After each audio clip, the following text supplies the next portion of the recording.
Hello guys, আসসালামু আলাইকুম রহমতুল্লাহ বারাকাতুহু। তো কেমন আছেন সকলে?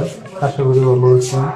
তো আমি একটা নতুন প্রসেস নিয়ে আসছি আপনার রিমোতে, যাতে রিমোতে প্রবলেম আপনার রিমোতেও আপনার যদি কোনো ভাই বা বন্ধু যদি কল দেয়, কল আসে না আপনার রিমোতে। তো মানে আপনি এই জায়গাতে যাই, ওই জায়গাতে আসেন। তো এটা কিভাবে কি করবেন, তো একটু ফলো করেন, আমার প্রসেসটা দেখুন, তাহলেই আপনারা শিখতে পারবেন। তো আমি অলরেডি ওনার এই মুহূর্তে ঢুকে গেছি। তো আমি সেটিংটা আপনাকে দেখাইতেছি এটা কীভাবে কি।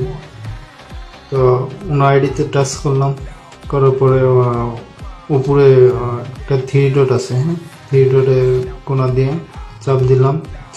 চাপ দেওয়ার পরে আপনার নিচে আমার মার্ক চিহ্নটা একটু ফলো করবেন। তো যেহেতু সাদা কালার হয়ে গেছে, এই কারণে মিস্টেক হইতে আছে।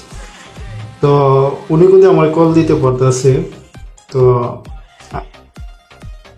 এখন আমি অন করলাম, অন করার পরে এখন যদি উনি কল দিতে পারবে না, তো এখন ওকে করে দিলাম, এখন কিন্তু আমাকে কল দিতে পারবে। ঠিক আছে? তো আপনারা যাদের ইমোতে প্রবলেম, তো এইভাবে সলভ করবেন। আর যদি নতুন নতুন ভিডিও পেতে অবশ্যই আমার চ্যানেলটাকে সাবস্ক্রাইব করবেন, লাইক করবেন, ফলো করবেন।